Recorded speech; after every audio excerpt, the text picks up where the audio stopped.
18वीं लोकसभा के 2 चरण का मतदान हो चुका है।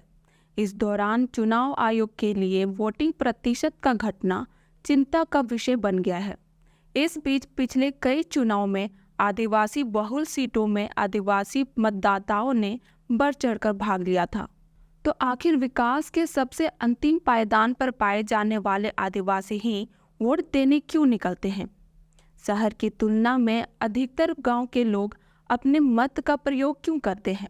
आइए आज इन्हीं सवालों का जवाब ढूंढने का प्रयास करते हैं।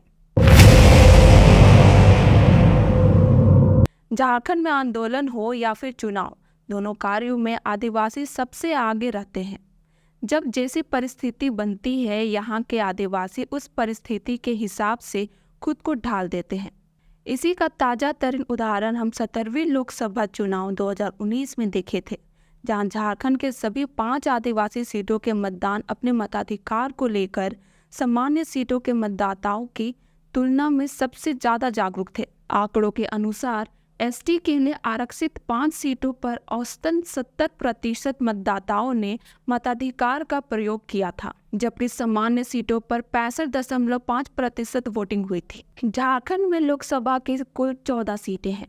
निर्वाचन आयोग की ओर से जारी आंकड़ों के मुताबिक इनमें सबसे ज़्यादा एसटी के लिए आरक्षित सीटें थी। दुमका सीट पर 73% और राजमहल सीट पर 72% वोटरों ने मताधिकार का इस्तेमाल किया था। एसटी के आरक्षित 3 अन्य सीटों में से सीबो 69, खूंटी 69 और लोहरदगा में 66% वोट पड़े थे।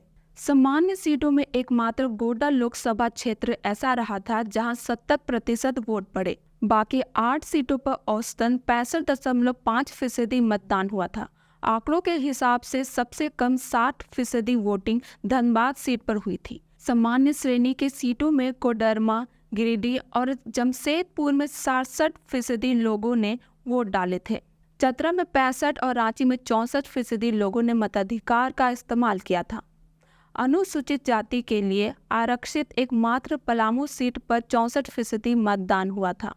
पूरे राज्य में सभी सीटों को मिलाकर कुल 67% मतदान हुआ था। आयोग इस बार राज्य में मतदान का प्रतिशत बढ़ाने के लिए कई नए प्रयोग कर रहा है। इस बार राज्य में 29,521 बूथों को खास थीम पर विकसित किया जा रहा है। झारखंड के मुख्य निर्वाचन पदाधिकारी के रवि कुमार ने कहा, इस बार लोकसभा चुनाव में राज्य के सभी मतदान केंद्रों को मॉडर्न बूथ के रूप में स्थापित किया जाएगा। बिजली, पेयजल, सुरक्षा, स्वच्छता, पार्किंग, आवागमन समेत तमाम बुनियादी सुविधाएं हर केंद्र पर उपलब्ध होगी। उद्देश्य यह है कि मतदान का दिन लोकतंत्र के महापर्व के रूप में मनाया जाए और मतदान के जरिए इनमें अधिकतम जन भागीदारी सुनिश्चित कराई जाए। तो जैसा कि हमने देखा किस तरह से वोट के मामले में झारखंड के आदिवासी अग्रणी रहते हैं और लोकतंत्र के सबसे महापर्व में बढ़ चढ़कर भाग लेते हैं। बाकी आपको यह वीडियो कैसा लगा, आप अपनी प्रतिक्रिया कमेंट बॉक्स में दे सकते हैं। जोहार।